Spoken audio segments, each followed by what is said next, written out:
First ಕನ್ನಡಕ್ಕೆ ಸ್ವಾಗತ. ನಾನು ಉಮರ್ ಫಾರೂಕ್.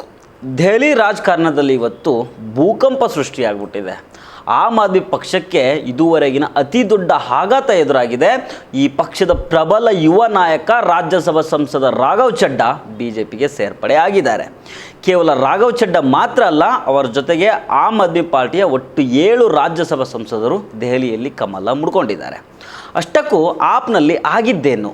ಪಕ್ಷಾಂತರ ನಿಷೇಧ ಕಾಯ್ದೆ ಇವರಿಗೆ ಅನ್ವಯ ಆಗೋದಿಲ್ವಾ? ಈ ಎಲ್ಲ ವಿವರಗಳನ್ನು ನೋಡ್ತಾ ಹೋಗೋಣ. ಆದರೆ ಅದಕ್ಕೂ ಮೊದಲು ನೀವಿನ್ನೂ ನಮ್ಮ ಚಾನಲನ್ನು ಸಬ್ಸ್ಕ್ರೈಬ್ ಮಾಡದೆ ನೋಡ್ತಾ ಇದ್ದರೆ ದಯವಿಟ್ಟು ಸಬ್ಸ್ಕ್ರೈಬ್ ಮಾಡ್ಕೊಳ್ಳಿ.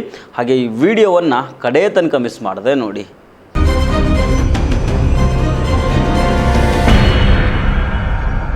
ಆಮ್ ಆದ್ಮಿ ಪಕ್ಷದ ಟ್ರಬಲ್ ಶೂಟರ್ ಅಂತಲೇ ಕಸ್ಕೊಳ್ತಾ ಇದ್ದ ರಾಘವ್ ಚಡ್ಡಾ ಇವತ್ತು ತಮ್ಮ ಸ್ಥಾನಕ್ಕೆ ದಿಢೀರ್ ರಾಜೀನಾಮೆ ಘೋಷಣೆ ಮಾಡಿದ್ದಾರೆ.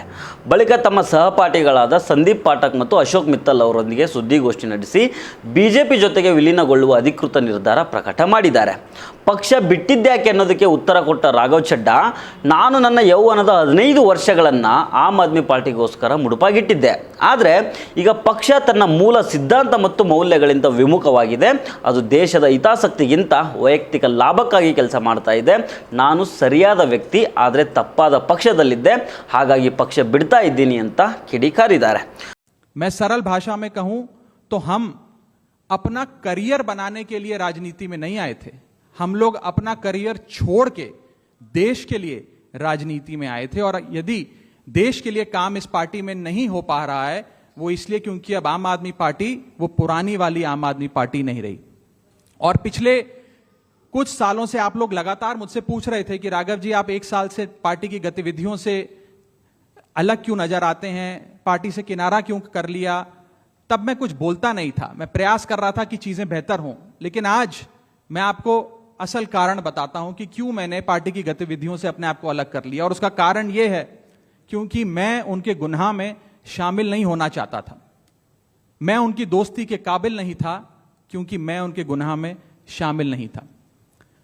आज हम एक ऐसे मोड़ पर खड़े हैं कि हमारे पास सिर्फ 2 ही ऑप्शंस थे, 2 विकल्प थे. या तो हम राजनीति छोड़ दें और पिछले 15-16 साल जो हमने सार्वजनिक जीवन में काम किया उसे त्याग दें, या फिर हम अपने अनुभव को, अपनी स्किल्स को, अपनी पूरी ऊर्जा और एनर्जी को लेकर पॉजिटिव पॉलिटिक्स करें.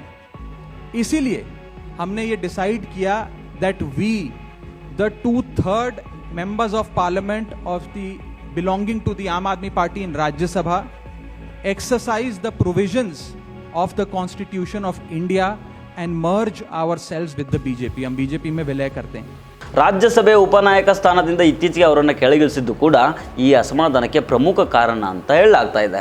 ರಾಘವ್ ಚಡ್ಡಾ ಒಬ್ಬರೇ ಪಕ್ಷ ಬಿಟ್ಟಿದ್ರೆ ಕತೆ ಬೇರೆನೇ ಇರ್ತಾ ಇತ್ತು. ಆದರೆ ಅವರು ತಮ್ಮ ಪಕ್ಷದ 3/2 ಸಂಸದರನ್ನು ಕರೆದುಕೊಂಡು ಹೋಗಿದ್ದಾರೆ. ಬಿಜೆಪಿ ಸೇರಿದ ಆ 7 ಆಪ್ ಸಂಸದರು ಯಾರಂತಂದರೆ ರಾಘವ್ ಚಡ್ಡಾ, ಹರ್ಭಜನ್ ಸಿಂಗ್, ಸ್ವಾತಿ ಮಲಿವಾಲ್, ರಾಜಿಂದರ್ ಗುಪ್ತಾ, ವಿಕ್ರಮ್ಜಿತ್ ಸಿಂಗ್ ಸಾಹ್ನಿ, ಅಶೋಕ್ ಮಿತ್ತಲ್, ಸಂದೀಪ್ ಪಾಠಕ್. ಈಗ ಎಲ್ರಿಗೂ ಕಾಡ್ತಾ ಇರುವ ಪ್ರಶ್ನೆ, ಇವರ ಮೇಲೆ ಪಕ್ಷಾಂತರ ನಿಷೇಧ ಕಾಯ್ದೆ ಪ್ರಯೋಗ ಆಗಲ್ವಾ ಅಂತ. ಖಂಡಿತ ಆಗೋದಿಲ್ಲ. ಈ ನಿಯಮದ ಪ್ರಕಾರ ಒಟ್ಟು ಸಂಸದರ ಪೈಕಿ 3/2 ಸಂಸದರು ಒಟ್ಟಾಗಿ ಬೇರೆ ಪಕ್ಷದೊಂದಿಗೆ ವಿಲೀನ ಆದರೆ ಅವರ ಸ್ಥಾನಕ್ಕೆ ಕುತ್ತು ಬರೋದಿಲ್ಲ. ರಾಜ್ಯಸಭೆಯಲ್ಲಿ ಆಮ್ ಆದ್ಮಿ ಪಾರ್ಟಿ ಒಟ್ಟು 10 ಸಂಸದರನ್ನು ಹೊಂದಿತ್ತು. ಇದರಲ್ಲಿ 7 ಸಂಸದರು ಒಟ್ಟಾಗಿ ಬಿಜೆಪಿ ಸೇರಿರೋದ್ರಿಂದ ಅವರು ಸೇಫ್ ಆಗಿರ್ತಾರೆ. ಇದರಿಂದ ರಾಜ್ಯಸಭೆಯಲ್ಲಿ 106 ಸ್ಥಾನಗಳನ್ನು ಹೊಂದಿದ್ದ ಬಿಜೆಪಿಯ ಬಲ ಈಗ 113ಕ್ಕೆ ಏರಿಕೆಯಾಗಿದೆ. ಇನ್ನೊಂದು ಕಡೆ ಆಮ್ ಆದ್ಮಿ ಪಾರ್ಟಿಗೆ ಮೇಲ್ಮನೆಯಲ್ಲಿ ಉಳಿದಿರೋದು ಕೇವಲ 3 ಸಂಸದರು, ಸಂಜಯ್ ಸಿಂಗ್, ಎನ್ ಡಿ ಗುಪ್ತಾ ಮತ್ತು ಬಲ್ಬೀರ್ ಸಿಂಗ್ ಸೀಚೇವಾಲಾ. ತಮ್ಮ ಆಪ್ತ ವಲಯದಿಂದನೇ ಎದುರಾದ ಈ ಹೇಟಿಗೆ ಅರವಿಂದ್ ಕೇಜ್ರಿವಾಲ್ ಕಂಗಾಲಾಗಿದ್ದಾರೆ. ಬಿಜೆಪಿ ಮತ್ತೊಮ್ಮೆ ಪಂಜಾಬಿಗಳಿಗೆ ದ್ರೋಹ ಮಾಡಿದೆ ಅಂತ ಎಕ್ಸ್ನಲ್ಲಿ ಅಸಮಾಧಾನ ಹೊರಹಾಕಿದ್ದಾರೆ. ಇನ್ನೊಂದು ಕಡೆ ಆಮ್ ಆದ್ಮಿ ಪಾರ್ಟಿಯ ನಾಯಕರಾದ ಬಲ್ತೇಜ್ ಪಣ್ಣು ಮತ್ತು ಸಂಜಯ್ ಸಿಂಗ್ ಬಿಜೆಪಿ ವಿರುದ್ಧ ಗಂಭೀರ ಆರೋಪಗಳನ್ನು ಮಾಡಿದ್ದಾರೆ. ಕೇಂದ್ರ ಗೃಹ ಸಚಿವ ಅಮಿತ್ ಶಾ ಅವರು ಇಡಿ ಮೂಲಕ ಬೆದರಿಸಿ ನಮ್ಮ ಸಂಸದರನ್ನು ಕದ್ದಿದ್ದಾರೆ, 7 ಸಂಸದರನ್ನು ಕರೆತಂದರೆ ಸಚಿವ ಸ್ಥಾನ ನೀಡೋದಾಗಿ ರಾಘವ್ ಚಡ್ಡಾಗೆ ಆಮಿಷ ಒಡ್ಲಾಗಿತ್ತು. ಇದು ಬಿಜೆಪಿಯ ಆಪರೇಷನ್ ಕಮಲ ಅಂತ ವಾಗ್ದಾಳಿ ನಡೆಸಿದ್ದಾರೆ. भारतीय जनता पार्टी नरेंद्र मोदी और अमित शाह का ऑपरेशन लोटस घटिया राजनीति का खेल और पंजाब के भगवंत मान सरकार के अच्छे कामों को रोकने का षड्यंत्र बड़े पैमाने पर शुरू हो गया है. ರಾಜಕೀಯದ ಜೊತೆಗೆ ಇದೀಗ ರಾಘವ್ ಚಡ್ಡಾ ಅವರ ಆಸ್ತಿ ಕೂಡ ಭಾರಿ ಚರ್ಚೆ ಆಗ್ತಾ ಇದೆ. ಲಭ್ಯ ವರದಿಗಳ ಪ್ರಕಾರ ಚಡ್ಡಾ ಅವರ ಒಟ್ಟು ಆಸ್ತಿ ಕೇವಲ 50 ಲಕ್ಷ ರೂಪಾಯಿ. ಅವರ ಹೆಸರಿನಲ್ಲಿ 36 ಲಕ್ಷ ರೂಪಾಯಿ ಮೌಲ್ಯದ ಮನೆ, ಒಂದು ಮಾರುತಿ ಕಾರು, ಸ್ವಲ್ಪ ಚಿನ್ನ ಮತ್ತು ಷೇರುಗಳಿದ್ದಾವೆ. ಆದರೆ ಅವರ ಪತ್ನಿ ಬಾಲಿವುಡ್ ನಟಿ ಪರಿಣಿತಿ ಚೋಪ್ರಾ ಅವರ ನಿವ್ವಳ ಆಸ್ತಿ ಬರೋಬ್ಬರಿ 74 ಕೋಟಿ ರೂಪಾಯಿ.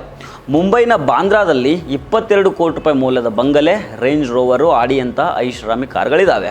ಈ ದಂಪತಿಯ ಒಟ್ಟು ಆಸ್ತಿ ಸುಮಾರು 74.5 ಕೋಟಿ ರೂಪಾಯಿ ಆಗಿದೆ. ಅಂದರೆ ಚಡ್ಡಾ ಅವರಿಗಿಂತ ಅವರ ಪತ್ನಿಯೇ ಆರ್ಥಿಕವಾಗಿ ಬಲಿಷ್ಠರಾಗಿದ್ದಾರೆ. ಇತ್ತೀಚೆಗೆ ಸಂಸತ್ನಲ್ಲಿ ಮೊಬೈಲ್ ರಿಚಾರ್ಜ್ ಬೆಲೆ ಏರಿಕೆ ಬಗ್ಗೆ ಪ್ರಶ್ನಿಸಿ ಯುವಕರ ಗಮನ ಸೆಳೆದಿದ್ದ ರಾಘವ್ ಚಡ್ಡಾ ಈಗ ಕಮಲಪಾಳ್ಯ ಸೇರಿದ್ದಾರೆ. ಆಮ್ ಆದ್ಮಿ ಪಾರ್ಟಿಯ ಸೀಕ್ರೆಟ್ಗಳು, ಚುನಾವಣಾ ತಂತ್ರಗಳು ಕರಗತವಾಗಿರುವ ಚಡ್ಡಾ ಅವರ ಎಂಟ್ರಿ ದೆಹಲಿಯಲ್ಲಿ ಬಿಜೆಪಿಗೆ ಇನ್ನಷ್ಟು ಗಟ್ಟಿ ನೆಲೆ ಒದಗಿಸಿಕೊಡಬಹುದು. ಮುಂಬರುವ ದಿನಗಳಲ್ಲಿ ದೆಹಲಿ ರಾಜಕಾರಣ ಇನ್ನಷ್ಟು ರೋಚಕ ತಿರುವನ್ನು ಪಡೀತದೆ ಅನ್ನೋದನ್ನು ಕಾದು ನೋಡಬೇಕಾಗಿದೆ. ಸೊ ಫ್ರೆಂಡ್ಸ್, ಇದು ಇವತ್ತಿನ ಸ್ಪೆಷಲ್ ಸ್ಟೋರಿ. ಮತ್ತೆ ಭೇಟಿ ಆಗ್ತಿರೋಣ. ನಮಸ್ಕಾರ.